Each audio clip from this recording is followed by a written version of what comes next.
제1주에 따른 취득세 현장 상담 창구 운영에 대해서 질의하겠습니다. 찾아가는 현장 상담 창구를 운영하실 예정이시고 소통하는 세무행정 서비스 제공하실 예정이시네요. 네, 그렇습니다. 네. 보니까 지금 그 시기별로 나누기는 했지만 전체 입주 세대가 6,074세대나 되네요, 그렇죠? 네, 그렇습니다. 근데 지금 보니까 그 국립택지개발 내에 입주 세대가 상당 부분 차지하고 있고요. 이 제도의 긍정적인 면이 저는 그 세무 취약계층이 있을 거잖아요. 예를 들면 고령층이나 내지는 1주택 실소유자라든가 세법을 이해하지 못하는 분들에 대한 이러한 상담이 이루어질 걸로 생각이 되는데 그래서 그 조세 행정의 어떤 형평성이나 포용성을 제고하는 측면으로 굉장히 긍정적이라고 생각이 되거든요. 네. 그런데 혹시 개별과세를 상담하는 과정에 이제 이게 그 현장 상담이다 보니까 약간의 오류나 내지는 상담이 제대로 이루어지지 않을 경우나 왜냐면 개인적인 상황이나 이런 여건이 굉장히 차이점이 있는 거잖아요. 그렇죠. 예. 그래서 이런 부분에 대한 어떻게 보면 나중에 법적인 책임의 소지에 논란까지도 가기는 하더라고요. 그래서 이런 거에 대한 어떤 사전 어떤 준비나 내지는 대안이 있으십니까? 그래서 물론 그런 우려가 뭐 있을 법은 하지만 그러니까 저희가 이제 그 직원 2명을 파견을 해서 현장 상담을 실시할 계획이거든요. 그래서 이제 저희 직원들이 사전에 관련 지식을 다 습득을 해서 그래서 이제 뭐 그런 우려가 없도록 정확하게 좀 상담을 하는 쪽으로 일단 가닥을 잡아서 실시할 예정입니다. 네, 사실 이게 딜레마거든요. 그렇죠? 이것을 찾아오시는 분은 굉장히 전문적인 이쪽에 오면 충분한 상담이 가능하겠구나 이런 기대를 갖고 오게 되는 거고요. 또 우리가 안내하는 데는 제가 보면 아까 말씀드린 여러 그 상황들 때문에 전문적으로 하는 거에 좀 한계가 있을 것 같은 생각이 들어요. 그래서 사전에 홍보하실 때 이렇게 법적 그 책임이나 내지는 자세한 상황이나 이런 그 상담의 어떤 한계나 이런 것들은 좀 홍보 자료를 통해서 안내를 하셔야 명확하게 안내를 하셔야 나중에 민원 소지나 이런 것들이 차단이 될 것 같은 생각이 드는데 어떻게 홍보 자료는 어떻게 하시고 계십니까? 저희가 이제 고지서에도 이제 홍보를 하지만 이제 예. 뭐 현수막이나 뭐 이런 거에 따라서 이제 홍보를 여러 가지를 할 거거든요. 보도자료 홈페이지를 통해서도 하고요. 근데 이제 현장에서 직접 오시는 분들에 한해서는 저희가 이제 뭐 정확한 거는 답변을 드리지만 만약에 정확치 않은 그런 부분이 있다고 하면 그거는 차후 추가 안내를 해서 뭐 세무서나 이런 쪽으로 해가지고 연결을 해서 그렇게 좀 더 뭐 안내를 그렇게 해드릴 예정입니다. 그리고 제가 말씀드리는 거는 안내 홍보물이 있을 거잖아요. 거기다가 사전 안내가 필요해요. 명확하게 어디까지 가능한지 또 법적인 어떤 책임 소지라든가 이런 거를 좀 명확하게 기재를 하실 필요가 있으시고요. 그 다음에 이제 여기가 상담 아무래도 이렇게 부스를 설치하시는 거잖아요. 네. 예. 그렇다고 하면 개인 정보라든가 이런 거를 노출될 위험이 있을 것 같은 생각이 들거든요. 예를 들면 본인의 어떤 이런 상담을 하다가 보면 인적사항이나 내지는 이런 거를 공개적으로 이야기를 해야 되는 부분인데 이게 개별 상담이 되지 않다가 보면 이런 문제도 생길 수 있을 것 같아서 뭐 혹시 부득이 그렇다고 하면 별도 공간이나 이런 거에 대해서는 어떻게 계획이 있으신지 궁금합니다. 거기 그런 부분에 대해서는 저희가 다시 한번 더 세밀하게 한번 살펴보겠습니다. 네, 그런 면들을 좀 감안하셔서 철저한 준비를 좀 해주시고요. 아까 잠깐 언급은 하셨는데 이게 후속 절차가 있으셔야 될 것 같아요. 그렇죠? 여기 현장에서만 이루어지는 게 아니라 또 일회성으로 그치는 게 아니라 그러니까 소관 부서를 연계하거나 아니면 전문가를 연계할 수 있는 후속 조치를 좀 신경을 쓰셔서 일회성이 그치지 않는 아주 효율적이고 납세자 만족도도 올라가고 또 어떻게 보면 행정 신뢰도도 제고할 수 있는 현장 상담이 되도록 최선을 다해서 노력해 주시기 부탁드립니다. 네, 의원님 말씀대로 하여튼 민원 최소화 발생이 되도록 노력하겠습니다. 네, 이상입니다. 네,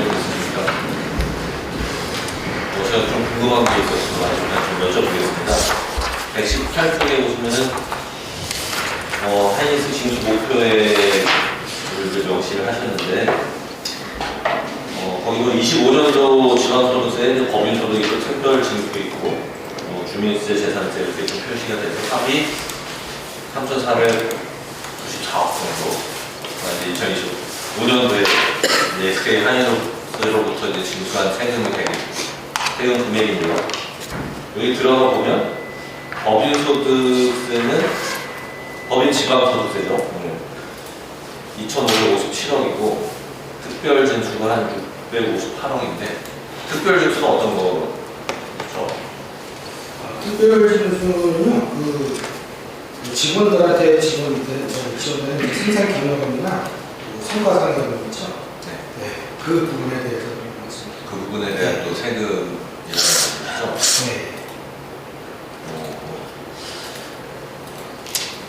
그래서 올해 뭐 저기 기사에도 보셨겠지만 어쨌든 성과상여금이 거의 한 3,000% 가까이 2,964% 정도가 지급할 예정이라고 그렇게 언론에서 나오더라고요. 몇 프로 정도인지는 말씀해 주실 수 있나요? 그게 그 직원별로 틀려가지고 좀. 근데 이제 뭐 평균적으로 나온 거니까요. 한 2,964%인데 뭐 연봉이 1억이라고 하면 1억 5천 정도를 더 받게 됩니다. 네, 봤는데 거기에 대한 이제 저는 이제 세금 얘기하는 세금이야? 네. 그래서 저희가 이제 지금 뭐 26년도 지금 자료 보시면 알겠지만 2,730억이라고 지금 이거는 이제 2, 3분기까지의 그 소득이고요. 수익의 법인 소득세만 따졌을 때요. 그리고 여기에 이제 그 3분기하고 4분기 소득이 이제 지금 들어와서 지금 여러 가지 발표가 되고 있는데 저희가 이제 정확한 추계는 4월달에 이제 실제 결정이 되어야 알 수 있으니까요. 그래서 대략적으로 저희가 한 3,500억 정도가 더 들어오지 않을까 이렇게 보고 있습니다. 이 자료를 이렇게 보면 2025년도에 소득이 그러니까 세금이 2,557억이잖아요. 법인소득세가. 네, 25년도에? 네. 네. 그럼 1, 2, 3, 4분기 전체를 말씀하시는 거 아니에요? 그렇죠. 25년도에. 그럼 26년도 거는 지금 1, 2분기 거만 1, 2분기만 표시를 하셔서 거기 좀 표시를 해주셨으면 좀 좋았을 것 같다는 말씀이 들고 그리고 이제 우리가 이제 들리는 얘기로 보면 작년에 25년도에도 뭐 하이닉스를 통해서 세금이 뭐 한 4천억 이상 들어오는 거 아니냐 들어왔다 이렇게 알고 계신 분들이 많거든요. 근데 이제 우리 시에서 제시한 자료하고는 차이가 있는데 그거 왜 그런 걸까요?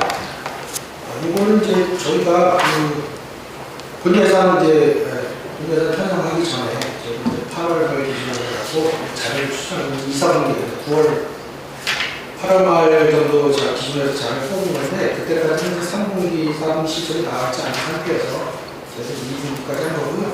지금 3분기와 4분기 실적이 이제 저희가 이제 지금 만약에 말씀을 드린다 하더라도 추정치라고 말씀을 못 드리는 그런 상황이어서 이게 이제 그래도 발표되는 그 시점이 여러 가지 추측 뭐 그런 기사는 나왔지만 실질적으로 정확한 자료는 아니라서 저희가 아직 자료에 포함시키지 않았습니다. 저도 좀 아쉬운 게 25년도 거는 뭐 3분기 거까지는 결정이 됐을 거고요. 네. 4분기는 뭐 아직 결정이 안 됐지만 뭐 3분기 정도 것만 해도 25년도 비슷한 추이가 나올 것 같은데 계산이 저희는 이렇게 자료를 보면 요것만 들어왔나 25년도에 이렇게 볼 것 같고요. 네, 맞습니다. 26년도도 지금 뭐 본예산의 세우시는 기준을 하시는지 잘 모르겠지만 그래서 자료 보는데 좀 이게 맞나라는 생각이 좀 들어서 좀 실질적인 뭐 추정치를 좀 말씀해 주실 수 있나요? 25년도에 하이닉스를 통해서 들어온 지방소득세, 주민세, 저희가 좀 대략적으로 말씀드릴 수 있는 게 특별징수나 주민세 이런 거를 좀 봐야 되겠지만 법인소득세 같은 경우는 현재 2,730억에서 한 3,500억 정도가 돼서 그러면 한 6,300억 정도가 되지 않을까. 25년도. 네, 25년도. 지금 과장님 좀 하시고 싶은 말씀이 있으신 것 같아요. 세종과장님입니다. 그 지금 25년도에 3,494억이 있는 거 있잖아요. 네. 이거는 25년도에 전체 들어온 세액이거든요. 8월까지가 아니고 이거는 25년도에 25년 총으로 전체. 예. 근데 아까도 제가 말씀드렸지만 뭐 4천억 이상 들어왔을 거다라고 많이들 얘기를 아니 그거는 하시는데 네. 이게 정확한 금액이란 말씀이잖아요. 네. 이것도 지방소득세는 2,557억인 거고, 네, 법인지방소득세. 네, 법인지방소득세는 그리고 특별증세라든지 어떤 이제 주민세나 재산세를 다 합쳐야지 3,500억 정도가 이제 하이닉스를 통해서 2,000씩 들어오는 세수가 되는 거죠. 예.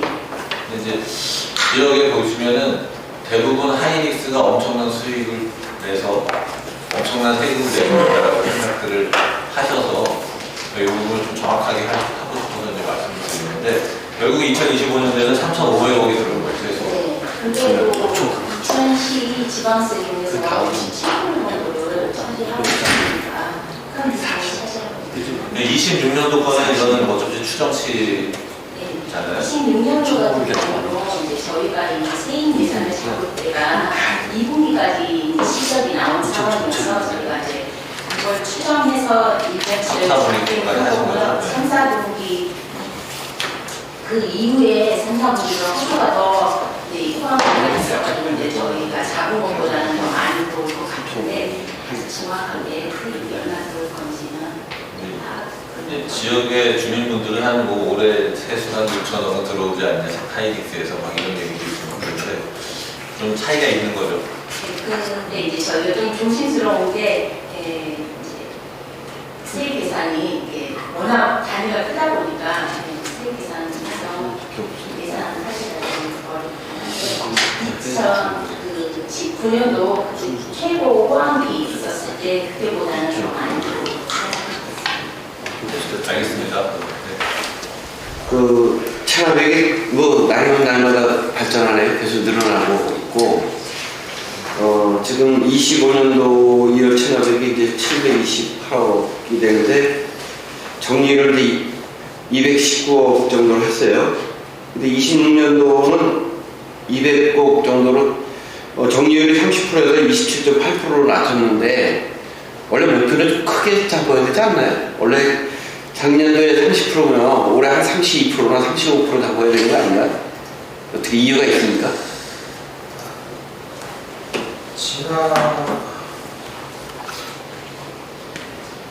지난해 이제 사실 정리 목표율이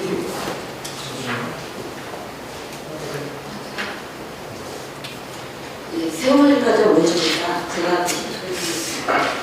저희가 정리율을 올해 같은 경우는 27%로 나가지만 표에서 보시는 것처럼 25년 정리 실적이 정리율이 30%가 아니라 이걸 1년씩 다한 최종 예산인 거고요. 저희가 당초 25년도에 그 정리를 잡았을 때는 지방세 같은 경우에는 40%였고 CAC 같은 경우에는 17.5%였습니다. 근데 저희가 이제 목표했던 것보다 더 많이 수익이 일어나기 때문에 정리율이 높아진 거고 올해 같은 경우는 작년보다 정리율을 좀 더 높인 상황입니다. 아, 높은 상황이네. 네. 근데 이 표에서는 그게 안 나타나나요? 이거는 25년도 같은 경우는 최종 반영한 거고 저희가 단초 하기로는 지방세 같은 경우는 올해 41%지만 25년도 같은 경우는 40%가 목표였고요. CAC 같은 경우도 25년도 같은 경우는 17.5%가 목표되겠습니다. 예, 근데 결과로는 일단 2월 체납액이 이제 늘어나는 거죠. 결국은 이제 전년도 비해서 한 30억 정도가 더 늘어나는 목표를 잡은 거죠. 그 기여가 되나요? 정리가 저희가 더 높게 주는 거죠. 그러니까 지금 그 750억 가까이가 이제 그 체납액이 될 수 있는 거 아니에요? 26년도 되면. 예, 체감이 예. 이런 체감입니다. 그러니까 문제는 이게 날로 늘어난다는 얘기죠. 사실은 이제 우리가 의원이 되고 나서 처음에 봤을 때는 그때 500억, 550억 정도였었는데 지금은 벌써 750억 가까이가 돼서 물론 세계적으로 이제 경제가 안 좋고 그래서 이제 늘어나는 영향도 있겠지만 이걸 좀 근본적으로 대책을 좀 더 강화할 필요가 있지 않을까 생각이 들어서 이렇게 되면 몇 년 있으면 또 1,000억 되지 말라는 법이 없잖아요. 그래서 이걸 좀 국장님도 좀 단단한 좀 계획을 세울 계획이 따로 있으신가요? 하여튼 무슨 말씀이신지 알겠는데 요즘에 이제 여러 가지 경제적 어려움이나 여러 가지 이유로 인해서 아마 이제 체납이 좀 늘어나는 것 같은데 뭐 자료에는 어쨌든 25년도 목표액이 단도하게 빠져 있어서 네. 그런 질문을 하신 것 같은데 어쨌든 25년도보다는 저희 26년도가 정말 수 목표를 위해서 잡았다는 거 말씀드리고요. 지금 고액 체납제들도 이제 늘어나고 무재산도 좀 많이 늘어나고 이러다 보니까 이제 좀 이제 말 그대로 서울 같은 데서 좀 많이 하는 기동수차대가 지금 우리 2명 있죠? 네, 그렇습니다. 아, 2명 있죠. 그러니까 그런 걸 좀 기간제를 더 늘려서라도 좀 할 수 있으면 최대한 좀 체납액을 좀 더 받아야 되지 않을까 이런 생각을 해서 좀 계속 500억 대 미만으로 좀 낮춰야 되지 않을까 이런 욕심을 가지고 보고요. 특히 이제 고액 체납액들도 이천에 좀 있잖아요. 이런 분들도 특별 관리를 해서라도 좀 집중적으로 그래서 이게 좀 약간 줄어드는 경향을 봐야하는데 세계적으로 경제가 안 좋아서 특히 늘어나는 수가 좀 빨라서 말씀드리는 거거든요. 그러니까 어려운 건 알겠지만 그래도 좀 더 뭐 허리 단단히 좀 조여매서 좀 좋은 방안을 찾아줬으면 좋겠습니다. 네, 알겠습니다. 저희가 고액 체납자도 별도로 관리하면서 그래도 목표액을 더 높게 잡았고요. 적극적으로 체납액을 유수하는 데 노력하겠습니다. 여기 혹시 이 체납액 중에서 우리 외국인에 대한 체납액을 따로 뽑아놓은 게 있나요? 예, 저희가 지금 따로 뽑아놓은 게 있는데요. 얼마 정도가 됩니까? 현재 외국인 등록자 수가 13,000명이 정도 되는데요. 예. 외국인은 한 2,000여 명이 지금 참가인데 얼마요? 12억 정도. 12억 정도? 주로 자동차 관련. 그렇죠. 예. 그런 것들도 원인을 좀 파악하셔서 하여튼 좀 없는 거를 최대한 좀 방지를 해줬으면 좋겠다는 부탁의 말씀드리겠습니다. 네, 알겠습니다. 그래서 말씀드렸듯이 하여튼 체감합니다. 이것도 적극적으로 추진하도록 하겠습니다. 예. 네, 박노 의원님. 네. 저도 127페이지에 보면은 외국인 체납자 대상 특별관리 강화를 하신다고 신규 시책을 내놓으셨는데요. 지금 말씀하신 것처럼 2,000여 명이 12억 정도 저희 이천시에는 체납이 됐다고 하는데, 강화를 위해서 채권 압류 이런 것도 필요하겠지만, 이 외국인 체납자들한테 어떤 편리를 돕기 위해서 행정 서비스로 하시고 계신 게 있으신가요? 예를 들어서 사개국어로이나 그거를 만들어서 체납을 고지한다든가 안내 이런 것들 하고 계시나요? 예, 저희가 지금 하고 계세요? 세월이가 좀 문제입니다. 저희가 보시는 것처럼 외국인 수납자를 대상으로 보험은 전수조사나 수익 전수조사도 하고 있지만 저희가 올해 같은 경우에 세일식 같은 경우에는 경기를 7%로 3개국어로 해서 체납 고지서 발송을 합니다. 그래서 고지서를 보면은 고지서에 이제 영어, 그다음에 중국어, 베트남어로 발송이 되어 있고요. 그다음에 체납 고지서에 저희가 QR코드를 찍었습니다. 그래서 QR코드를 보면은 8개 국어로 해서 이분들이 다 이게 어떤 거고 어떤 체납이고 납부를 하지 않았을 경우에는 어떤 행정 제재가 가해진다 이런 내용까지 다 이렇게 넣어서 발송을 하고 있습니다. 네. 고지서를 발행하는 거죠. 혹시 문자나 이런 것들로 또 하시나요? 문자요? 네. 왜냐면 보통 이 외국인 분들은 거주지 자체가 불투명한 분들이 많으셔가지고 보통 기사를 보면은 몰라서 못한 분들이 많아서 자동차를 뺏기거나 이런 사례들이 많기 때문에 그것들을 또 감수하고 하는 것들도 행정의 서비스이기 때문에 그걸 좀 제가 여쭤보는 거거든요. 저희가 지금 블로그를 통해서 지금 그걸 하고 있거든요. 네. 국민을 중심으로 다문화센터 네, 거기다 다 드러나서 하시는 분들이 많지 않기 때문에 그런 건 문자 같은 것도 한번 할 수 있으면 해드리면 안 되나요? 네, 고지서보다는 효과성이 클 것 같고요. 어찌되었건 저희가 행정 처분 방지를 위한 것들에 대한이니까 조금 해주시고 또 자발적으로 납부할 수 있도록 유도하는 방법들을 해야지 모르고 못하는 것들에 대한 것들은 저희가 해야 되는 또 서비스라고 생각하니 좀 부탁드릴게요. 네, 알겠습니다. 네, 이상입니다. 이제 의원님. 지금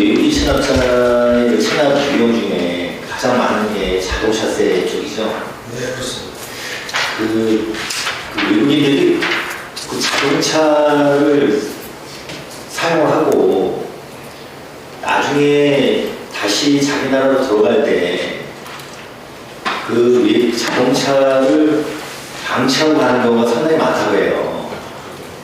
이게 거기하고 관련이 있는 것 같아요, 보니까. 이거 받을 수 없죠. 나중에 이거 지금 보니까 뭐 출국 만기 보험이나 아니면 기록 비용 보험에서 그 압류를 하게끔 돼 있는데 외국에 나가 그래서 다시 본인 나라로 귀국하고 나서는 이거 받을 수가 없는 거잖아요. 현재 예, 이거 그 사람들이 더 잘 알고 있는 것 같아요. 그래서 자동차세를 세금을 안 내니까 우리 이참에도 주변에 보면 자동차가 그 주차장 같은 데 방치돼 있어서 그 민원이 가끔 들어와요.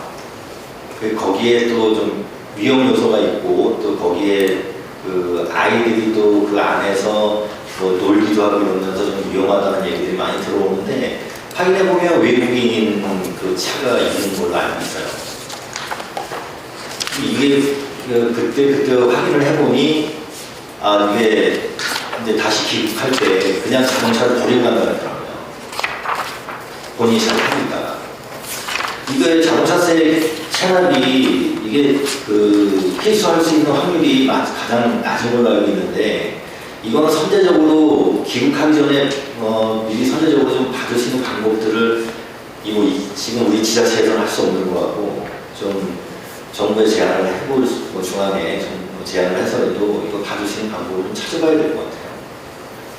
네, 하여튼 더 좀 해보겠습니다. 법적인 상황에서는 사각지대에 있는 부분에서 네, 맞습니다. 그런 말씀드리고 이사님이나 네, 소홍단장님 먼저 질의해 주세요. 네. 그 외국인 체류 인구가 지속적으로 지금 증가 추세에 있는 상황이라 이번에 이제 최초로 보니까 외국인 그 체납자 대상 특별 관리를 강화하시는 것 같아요. 네. 사실은 그동안 민원이 많았어요. 그 외국인에 대한 납세 의무 내지는 이런 사항에 대해서 민원이 많았는데 이렇게 이제 체납자까지 이제 생기는 상황이 벌어진 거죠, 그렇죠? 예. 그러면 이렇게 체납자라고 해서 대상을 특별 관리하는 기준이 있을 것 같아요, 그렇죠? 그래서 예를 들면 기준이 그 금액이 어느 정도 되는 사람을 우선으로 조사를 하는 건지 아니면 뭐 그 체류 기간이나 내지는 또 예를 들면 뭐 여러 가지 어떤 상황들이 있는데 그 기준이 어떻게 됩니까? 네, 이거는 세용관리과장님께서 답변 주시겠습니다. 세용관리과장 올려줍니다. 저희가 체류를 관리하는 기준은 저희가 크게 나누면 고액지원자들과 체납분들이 있는데 고액지원자는 지방세 500만 원 이상이고요. 지방세는 세액수익은 300만 원 이상을 보고 있습니다. 예, 300만 이상을 보고 있고 체류 기간 뭐 이런 거는 없나요? 체류 기간은 안 따지고요. 예. 저희가 어쨌거나 세금 부과가 됐을 때 조업을 하고도 납부를 하지 않으면 바로 이제 그 체납적 확보를 하고 있습니다. 네네. 선별조사를 하셔야 될 것 같아요. 전수조사를 다 할 수는 없는 상황이고 전수조사를 하시더라도 선별조사를 하셔서 지금처럼 이렇게 고액을 우선순위로 두셔야 될 것 같은 생각이 들고요. 그 다음에 그 출국 우려자라든가 내지는 이런 상황을 파악할 수 있습니까?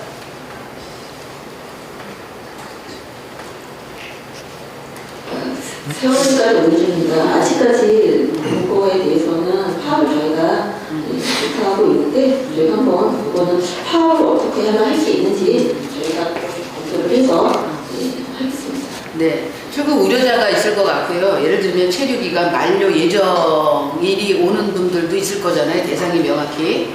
그 다음에 이제 이런 분들 계실 거잖아요. 갑자기 연락이 두절이 되거나 주소가 불명이 되는 상황에 외국인들이 있을 거예요. 그래서 이런 것들을 사전에 좀 검토를 하셔서 오히려 맞춤식으로 징수율을 높일 수 있도록 이런 거를 좀 사전에 계획을 하셔야 될 것 같은 생각이 들거든요. 그래서 말씀드린 그런 사항들을 좀 감안하셔서 좀 효율적인 그 특별 관리를 좀 부탁을 드리고요. 아까 말씀드린 것처럼 외국인이 계속 그 체류 인구가 증가 추세에 있습니다. 그래서 앞으로도 이렇게 납세에 관한 또 특히 이렇게 체납자들 이제 증가할 상황이기 때문에 어떻게 보면 그 국내인에 비한 그 조세 형평성이나 성실 납세 어떤 질서 확립 차원으로 외국인도 이렇게 특별 관리를 철저하게 앞으로도 강화해 주시기를 부탁드립니다. 네, 알겠습니다. 좀 더 네. 다양한 방법도 한번 더 찾아보고요. 네. 네, 더 적극 추진하겠습니다. 네, 이상입니다. 네, 저도 이거 이 기사 관련해서 좀 여쭤볼게요. 그 지금 이게 계속 늘고 있죠. 이게 예전에는 이게 정보로 들어오지 않았었거든요. 이 외국인 자동차세 관련돼서 그 대포차나 이런 부분 이야기가 나오는데 이게 몇 년째 이게 계속 갑자기 된 건 아닐 테고 그래서 차곡차곡 쌓여서 지금 이렇게 된 거죠. 네, 그렇습니다. 그러면 지금 이분들이 그 출국 전에 벌써 그 차량을 가지고 있는 차를 다른 제3의 그 돈의 저 사람한테 그 등기 이전을 이제 소유권 이전 안 하고 그 그 소유권을 그냥 주는 거예요. 그냥. 그러고 나서 이 지금 인수받은 사람은 전임자, 전 소유자의 명의를 타고 다니다가 이 체납이 되는 거예요. 그러니까 벌써 이 원소유자는 벌써 출국을 한 상태가 많은 걸로 알고 있어요. 그러다 보니까 지금 이제 이런 사태로 지금 이제 이어지고 있는데 이게 그냥 인지를 하고서들 하는 것 같아요. 제가 봤을 때. 네, 상식적으로.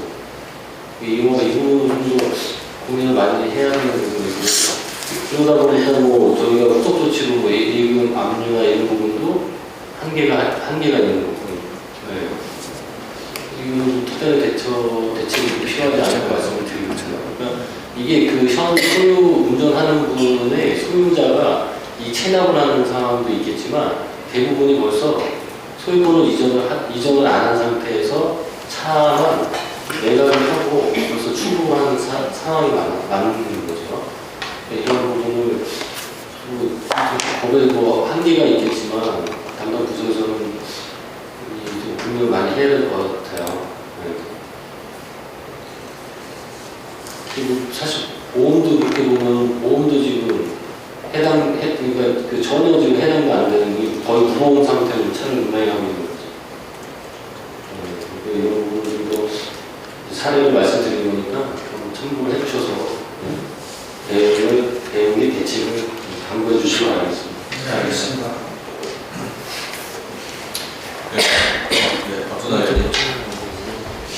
네, 안녕하세요. 박준호입니다. 저는 여기 시금구 지정 추진에 대해서 좀 여쭤보고 싶은데요. 다시 이제 시금구로 지정해야 될 때가 돌아오고 있는 걸로 알고 있어요. 네, 지금 농업에서 몇 년째 하고 있는 건지 좀 궁금하거든요. 전체 총. 예. 그래서 한번 그거 계약을 맺게 되면 4년 정도. 네, 4년씩 하고 있고, 또 바뀐 사례가 없는 걸로 좀 알고 있고, 한 군데에서 계속해서 하다 보니까 저희 시하고도 이렇게 좀